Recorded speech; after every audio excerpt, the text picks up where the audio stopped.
Hello friends, आज हम पढ़ते हैं लॉ ऑफ टॉर्ट का एक नया टॉपिक और उस टॉपिक का नाम है डेफामेशन। डेफामेशन यानी कि मानहानि। तो मानहानि क्या होती है?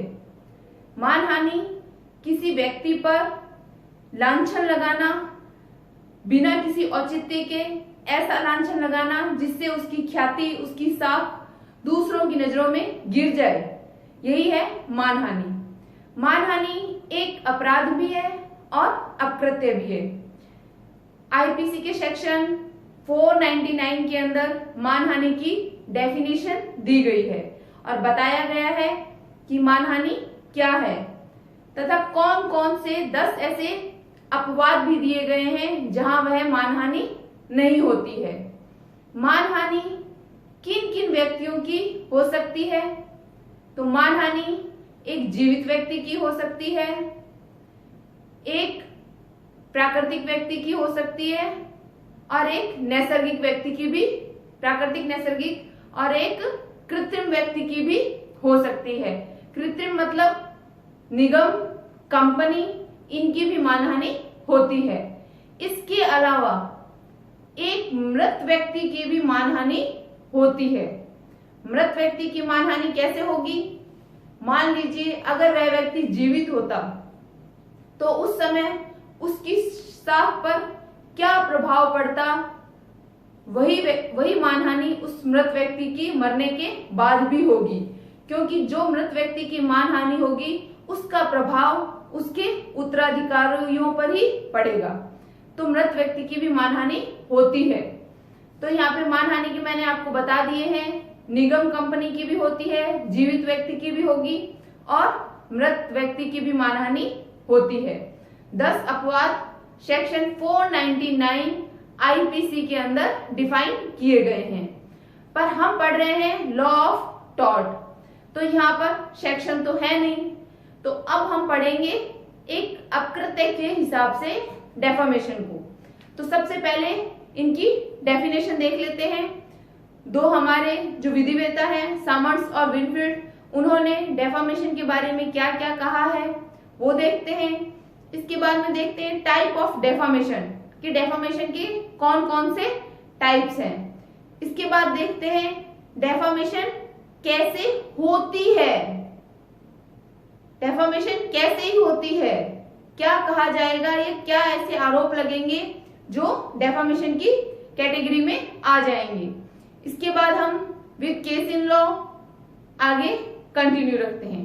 देखिए सबसे पहला सामर्स। तो सामर्स क्या कहते हैं कि किसी अन्य व्यक्ति के विषय में ऐसे असत्य, ये सबसे इंपॉर्टेंट चीज है, असत्य या मानहानिकारक कथन का प्रकाशन जिसका कोई विधिक औचित्य नहीं है, क्योंकि विधिक औचित्य अगर हो गया और कथन सत्य है तो वो मानहानि नहीं है। इसीलिए कथन असत्य होना चाहिए, मानहानिकारक होना चाहिए और जिसका कोई विधिक औचित्य भी नहीं होना चाहिए, तभी वह मानहानि होगी। तो सामर्स ने ये परिभाषा दी है। अब देखते हैं विनफील्ड। विनफील्ड ने क्या कहा है कि वादी की प्रतिष्ठा पर ऐसा आरोप लगाना कि वादी की ख्याति समाज में न्यून कर दे और लोग उससे दूर रहें।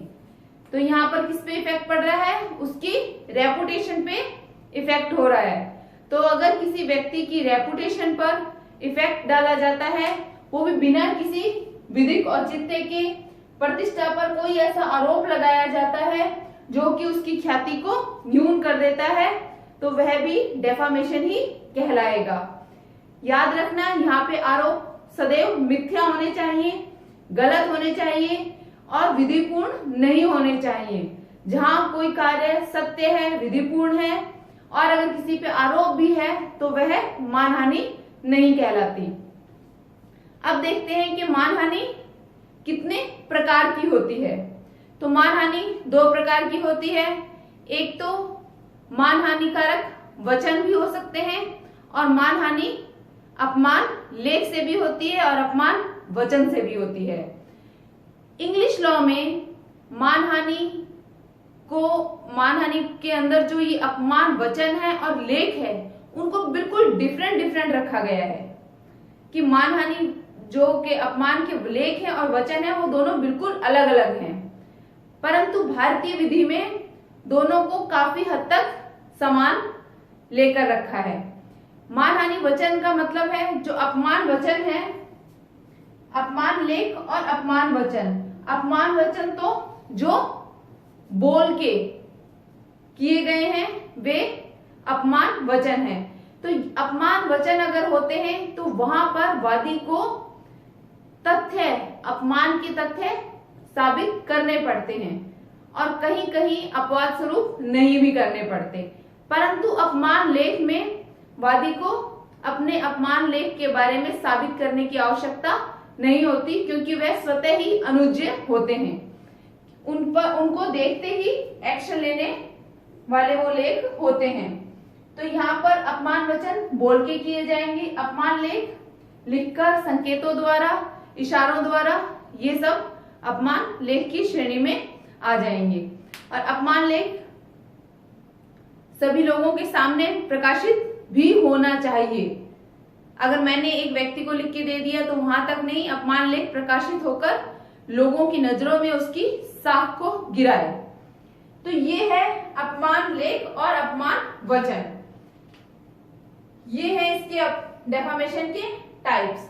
अब मैंने जैसे कि बताया आपको कि किसी व्यक्ति का अपमान कैसे होगा, क्या कहने पर या ऐसा क्या लांछन लगाया जाए कि उसका अपमान होगा, यानी कि वो डेफामेशन की श्रेणी में आएगा, वो मानहानि की श्रेणी में आएगा। तो सबसे पहला है पॉइंट कि दांडिक अभियोजन का आरोप, दांडिक अपराध का आरोप लगाना। दांडिक अपराध यानी कि तुम चोर हो, तुम हत्यारे हो, या इसी तरीके का कोई भी और, या तुम आतंकवादी हो, तो इस तरीके का कोई आरोप लगाना जो कि अपराध की श्रेणी में आता है। तो ऐसा कोई असत्य आरोप लगाना दांडिक मामलों का, वह क्या होगा, डेफामेशन ही होगा। सेकंड पॉइंट आता है आपका संक्रामक रोग का आरोप लगाना। किसी ऐसे रोग का आरोप लगाना जो कि संक्रमित है। फिलहाल जैसे अगर किसी पे ये कहते कि तुमको कोरोना वायरस हो रखा है और तुम उसको फैला रहे हो, तो यहाँ पर जानबूझकर, जबकि उसको नहीं है, उसके बावजूद अगर उस पर आरोप लगाया जाता है या उसका इस तरीके का लिखकर उस पर अपमान लेख प्रकाशित किया जाता है, तो वह मानहानि की कैटेगरी में आएगा। तो किसी संक्रामक रोग का आरोप लगाना भी मानहानि की कैटेगरी में आता है। अब आते हैं थर्ड पॉइंट, अपवित्रता का आरोप लगाना।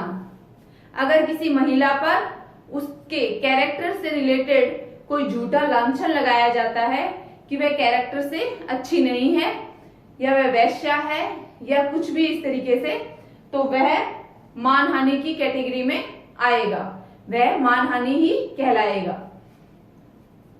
नेक्स्ट पॉइंट, पद, वृत्ति, उद्यम यानी कि व्यापार से है, पर अगर कोई टिप्पणी की जाती है किसी के पद पर या कार्य पर या कारोबार पर, अगर ऐसी कोई टिप्पणी की जाती है जो कि असत्य है, उसको मानहानि पहुंचाने वाली है, तो वह मानहानि कारक ही कहलाएगी और वो डेफामेशन होगी। जैसे कि कुछ लोग नॉर्मल बोल देते हैं कि सभी पुलिस वाले भ्रष्ट हैं, तो इस तरीके का कोई अगर अपमान लेख प्रकाशित किया जाता है तो वह मानहानि की कैटेगरी में आएगा, क्योंकि किसी के पद और वृत्ति पर किसी भी प्रकार का झूठा लांछन लगाना मानहानि कहलाता है।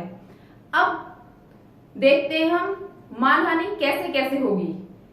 मतलब कि सबसे पहले तो व्यक्ति की मानहानि एक्चुअल में होनी चाहिए, दूसरा प्रतिवादी के द्वारा होनी चाहिए, वादी की ही होनी चाहिए, और वादी की जो ख्याति है वह लोगों की नजरों में कम होनी चाहिए, क्षीण होनी चाहिए, तभी वह मानहानि की कैटेगरी में आएगी।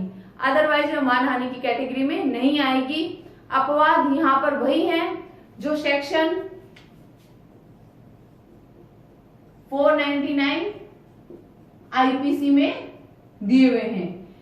जब हम आईपीसी को पढ़ेंगे, उसका 499 पढ़ेंगे, तब हम आईपीसी के हिसाब से डेफामेशन को पढ़ेंगे। आज हम लॉ ऑफ टॉर्ट के हिसाब से डेफामेशन को पढ़ते हैं। तो यहाँ पर सबसे पहले हमने ये देखा है, आप इसे नोट डाउन कीजिए, इसके बाद हम आगे बढ़ते हैं।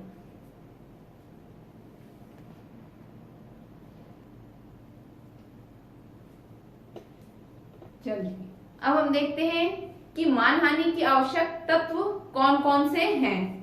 तो सबसे पहला हमारा है कि जो कथन है वो मानहानिकारक होना चाहिए। जो कथन किया जा रहा है वह मानहानिकारक हो। दूसरा है कथन का संबंध वादी से होना चाहिए। सबसे जरूरी चीज है कि कथन ऐसा होना चाहिए जो वादी से रिलेट करता हो। अगर कथन वादी से रिलेट ही नहीं करेगा तो वादी की मानहानि नहीं होगी यहाँ पर। तो कथन वादी से संबंधित होना चाहिए। तीसरा है कि कथन प्रकाशित होना चाहिए, क्योंकि जब कथन प्रकाशित होगा तभी वह सभी लोगों की नजरों में आएगा और तभी वह मानहानि होगी। क्योंकि जब लोगों की नजरों में वो कथन आएगा तो उस वादी की ख्याति गिरेगी और वही मानहानि है।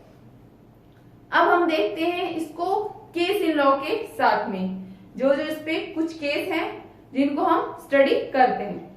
तो पहला केस है डीपी चौधरी वर्सेस मंजूलता, 1977 का केस है, राजस्थान का केस है, राजस्थान हाईकोर्ट का ये मामला है। इस मामले में मंजूलता एक स्टूडेंट थी, वह पढ़ती थी और एक दैनिक नवज्योति ने, जोधपुर की दैनिक नवज्योति ने उसके कैरेक्टर से रिलेटेड अपने अखबार में यह छाप दिया कि वह आज पढ़ने गई है और रात को गई और वह अपने घर नहीं लौटी और किसी एक फला व्यक्ति का नाम लिख दिया जिसके साथ वह घर छोड़ के भाग गई है, जबकि ऐसा कुछ भी नहीं हुआ था और वह समाचार पूरे न्यूज़पेपर में प्रकाशित कर दिया गया। इससे उसकी मंजूलता की मानहानि हुई, लोगों की नजरों में उसकी साख गिरी, उसकी ख्याति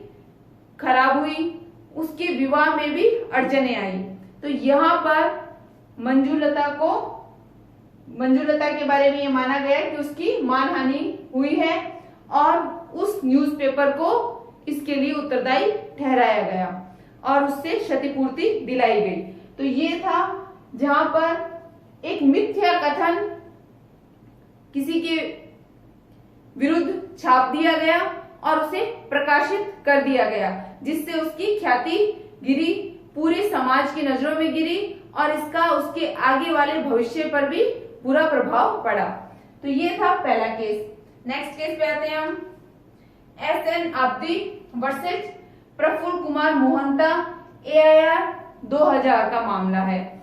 इस मामले में न्यायालय ने ये कहा कि जब किसी व्यक्ति की मानहानि होती है तो इसका मतलब यह नहीं है कि वह बहुत सारे लोगों के बीच में जब उसकी ख्याति को नुकसान पहुंचेगा तभी मानहानि होगी। जरूरी नहीं है कि सारी दुनिया को उस चीज का पता चले।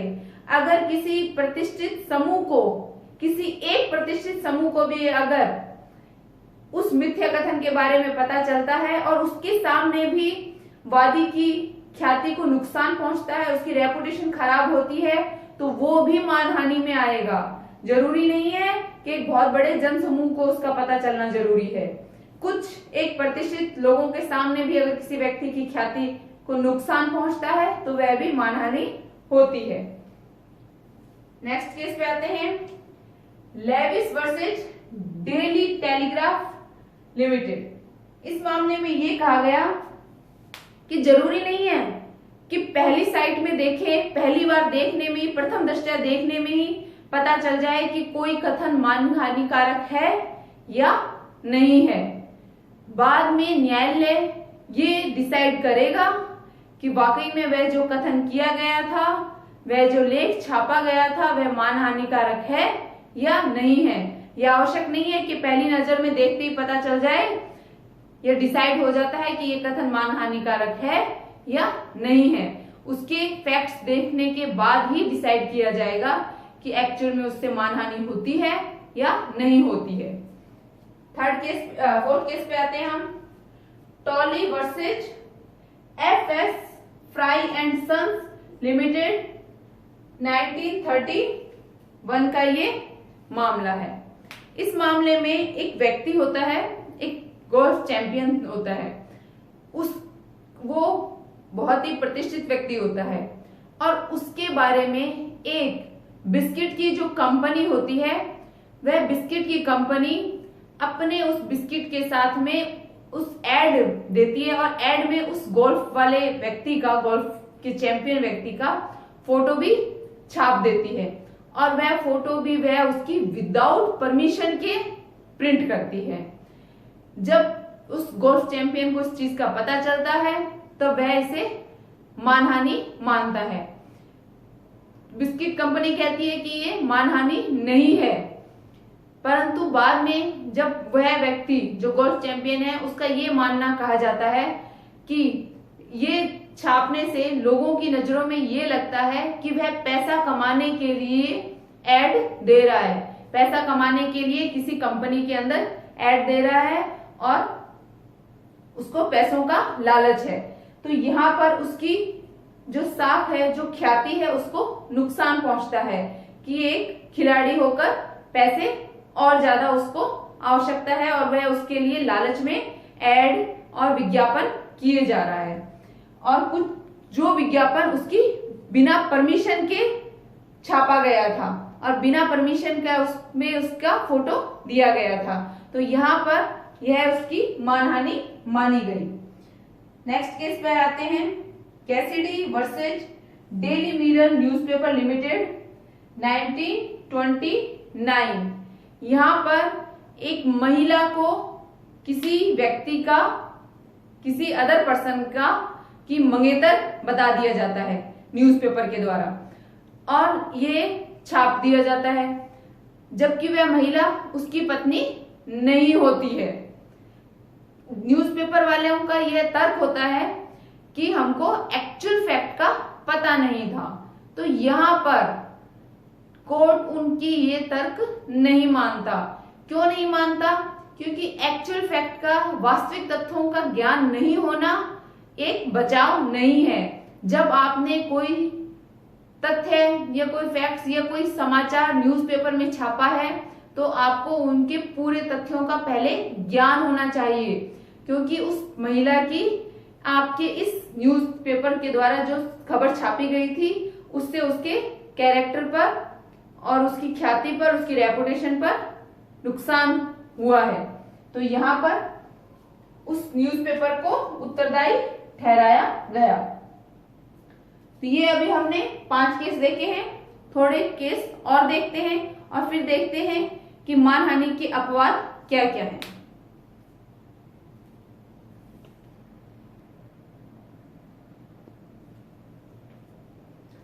चलिए केस नंबर 6। केस नंबर 6 है थीकर वर्सेस रिचर्डसन 1962 का ये मामला है।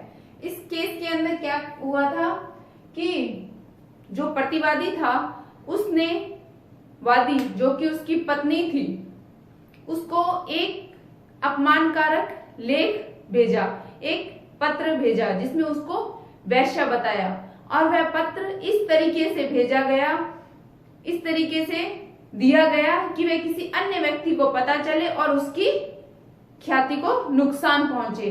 तो यहाँ पर प्रतिवादी द्वारा किए गए कृत्य को वादी की मानहानि माना गया है।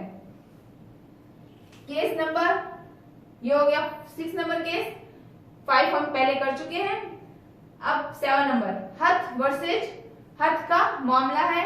ये है 1915 का मामला।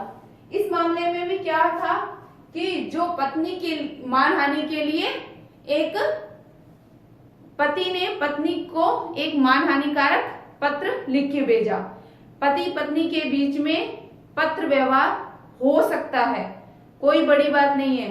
परंतु इस केस में क्या हुआ कि जो पत्र भेजा गया था वो पत्र किसी बटलर ने खोल दिया, जो कि उसे खोलने के लिए ऑथेंटिक नहीं था, ना ही उसे कोई राइट था कि वह उसे खोले। उसे खोलने के बाद ही उसके अंदर जो लिखे हुए फैक्ट थे, जो लिखी हुई बातें थी, उसको पता चली।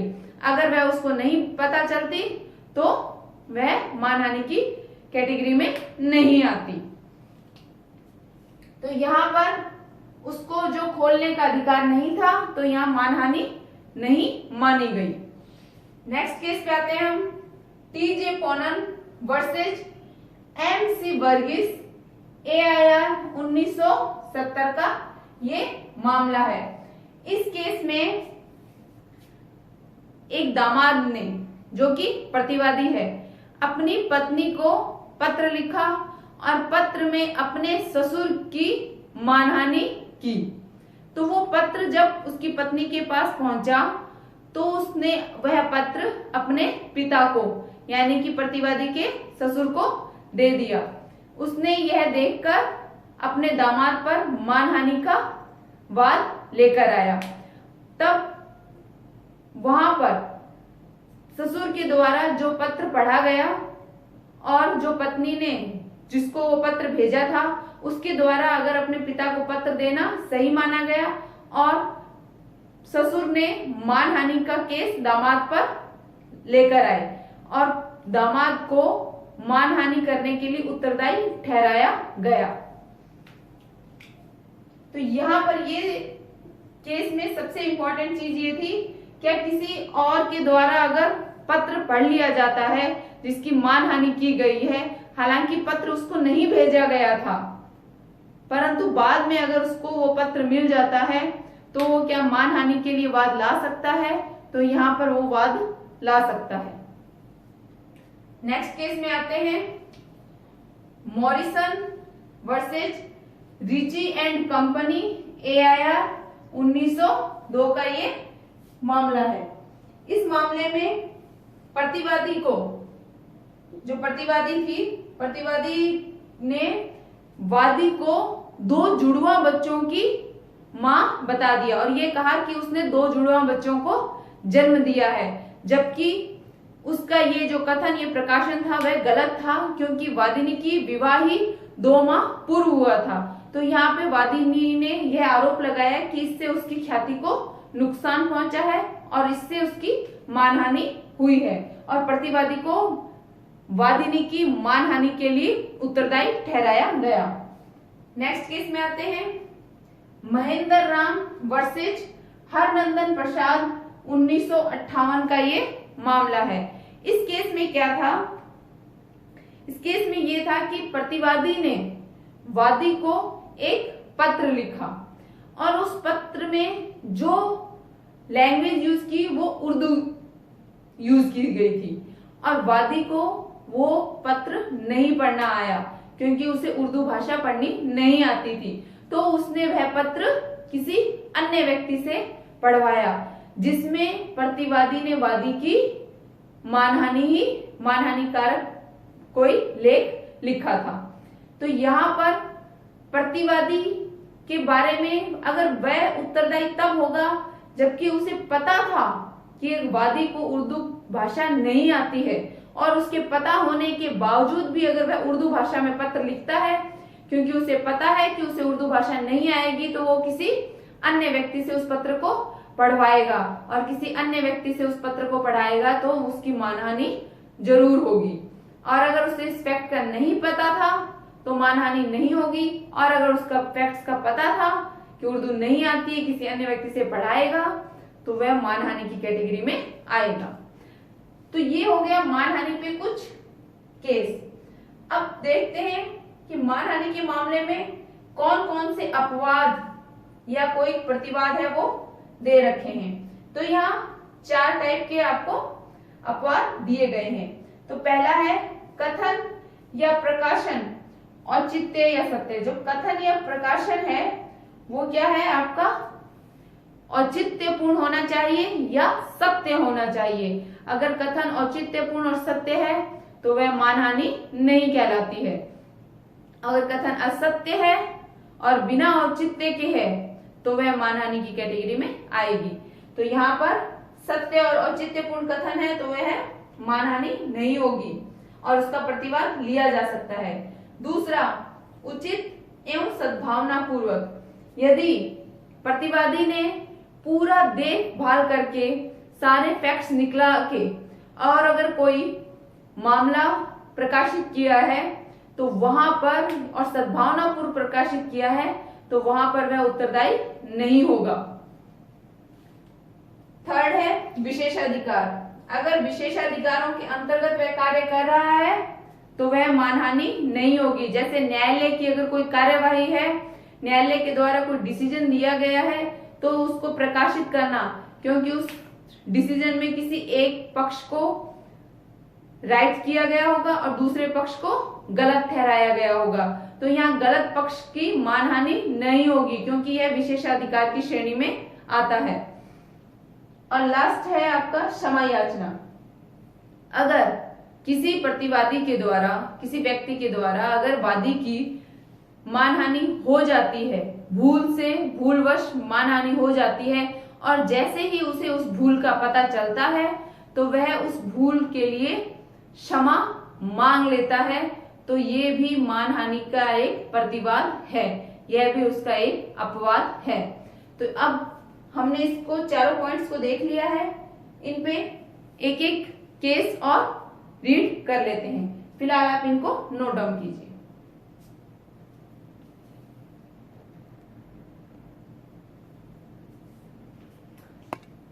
चलिए, डेफामेशन के अपवाद से रिलेटेड भी 4 केस देखते हैं। अपवाद मैंने आपको बता दिए हैं कि अगर कोई सत्य कथन है तो वह अपवाद की, सत्य या औचित्य है तो अपवाद की श्रेणी में नहीं आएगा। उचित सद्भावना पूर्वक है तो वह अपवाद की श्रेणी में नहीं आएगा। अगर विशेषाधिकार कथन है या कोई लेख है तो वह भी अपवाद की श्रेणी में नहीं आएगा। और अगर वहां पर कोई ऐसा अपमान लेख प्रकाशित कर दिया गया है और बाद में, तुरंत पता चलने के बाद में अगर वह क्षमा याचना मांग ली जाती है तो वह भी अपवाद की श्रेणी में ही आएगा और वह मानहानि नहीं होगा। तो मानहानि के चारों अपवाद हमने देख लिए थे। चलिए कुछ केस इन लॉ देखते हैं।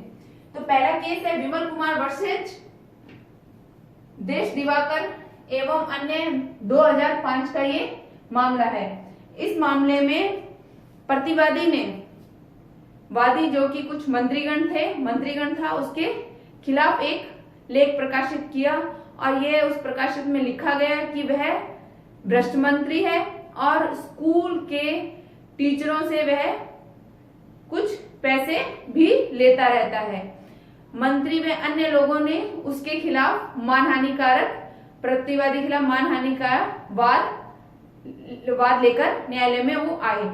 तो यहाँ पर जब वो मानहानि का वाद लेकर आए तो प्रतिवादी ने अपने लेख को सत्य बताने के लिए उसके साक्ष्य भी न्यायालय में पेश कर दिए और वह साक्ष्य पेश होने के बाद में उस कथन को मानहानि नहीं माना गया और कथन सत्य माना गया और वह लेख भी सत्य माना गया और उस मंत्री की मानहानि नहीं हुई। दूसरा केस आता है आपका अलेक्जेंडर। तो ये था कि अगर सत्य कथन का प्रकाशन होता है तो वहां पर किसी व्यक्ति की मानहानि नहीं होगी। सेकंड केस है आपका अलेक्जेंडर वर्सेज एई रेलवे 1865 का ये मामला है। इस मामले में कहा गया था कि अगर मुख्य आरोप अगर सत्य है तो थोड़े से अंतरों से कथन की सत्यता पर कोई प्रभाव नहीं पड़ता है। मुख्य आरोप अगर सत्य है तो थोड़े से अंतरों में कोई फर्क नहीं पड़ता है। अगर मान लीजिए सजा 6 महीने की हुई है और प्रकाशन में गलती से उसे 10 महीने की सजा कर दी गई है तो यहाँ पर इन अंतरों से यह नहीं माना जाएगा कि फला व्यक्ति क्यों मानहानि हुई है, क्योंकि सजा तो उसको हुई है, बस थोड़ा सा अंतर हो गया है। या किसी ने करप्शन किया है तो ये कह सकते हैं कि हाँ इसने 1 करोड़ का घोटाला कर लिया, 2 करोड़ का घोटाला कर दिया। अगर प्रकाशन में बढ़ाकर उसको 3 करोड़ कर दिया है तो वह मानहानि की श्रेणी में नहीं आएगा, क्योंकि घोटाला उसने किया है। सिर्फ तथ्यों का थोड़ा बहुत ऊपर नीचे होना असत्य या अनुचित नहीं माना जाएगा। Third case, Dainik Bhaskar versus Madhusudan Bhaskar, AIR 1991। तो यहाँ पर इस केस में क्या कहा गया था कि अगर किसी मामले में उसका सार सत्य है तो जरूरी नहीं है कि पूरा का पूरा मामला ही साबित किया जाए, क्योंकि कहीं कहीं हो सकता है आवश्यकता से अधिक लिख दिया गया हो या ज्यादा लिख दिया गया हो, परंतु अगर उसका सार सत्य है तो वह मानहानि की श्रेणी में, और वो सार सत्य है तो वह मानहानि की श्रेणी में नहीं आएगा। अब आते हैं लास्ट केस पे, A Raja versus Srinivasa publishers and printer private limited, जिस केस को आप 2G स्पेक्ट्रम घोटाले के नाम से ज्यादा बेहतर जानते हैं। 2009 का ये मामला था। इस मामले में जब वादी पर मानहानिकारक लेख प्रकाशित किया गया तो वह मानहानिकारक लेख वादी के अलावा उस लेख में उसकी अवयस्क पुत्री का भी फोटो छाप दिया गया। तो मैंने आपको पहले भी बताया था कि मानहानि वादी की ही होनी चाहिए, तो बचाव भी यानी अपवाद भी वादी का ही होना चाहिए। तो यहाँ पर पुत्री, जिसका इस मामले से कोई रोल नहीं था, उस अवयस्क पुत्री के जो फोटो प्रकाशित करना था वह मानहानि की कैटेगरी में लेकर उसको आ गए, यानी कि उस पुत्री का फोटो लगाना, उस अवयस्क लड़की का फोटो लगाना वहां पे मानहानि था, जबकि उसका स्वयं के बारे में जो लिखा गया था वह मानहानि नहीं था। तो अब हमने यहाँ पर आज मानहानि के अपवाद भी देख लिए हैं। तो हमने पढ़ा पूरा डेफामेशन में क्या क्या है, किन दो ने क्या, जो सामर्थ और विनफ्रीड की मैंने आपको डेफिनेशन बताई है, मानहानि किस प्रकार से हो जाती है, मानहानि के क्या क्या टाइप्स हैं, उसके बाद में मानहानि में क्या क्या चीजें आएगी, उसके एसेंशियल फैक्ट्स जो हैं, एसेंशियल जो एलिमेंट्स है वो बताए। हमने केस इन लॉ पढ़े, अपवाद पढ़े और अपवाद भी केस इन लॉ पढ़े। तो आज की क्लास यहीं पर हम बंद करते हैं। मिलते हैं नेक्स्ट क्लास में एक नए टॉपिक के साथ में। अगर आपको मेरी क्लास अच्छी लगे तो प्लीज लाइक कीजिए, शेयर कीजिए और सब्सक्राइब कीजिए। धन्यवाद।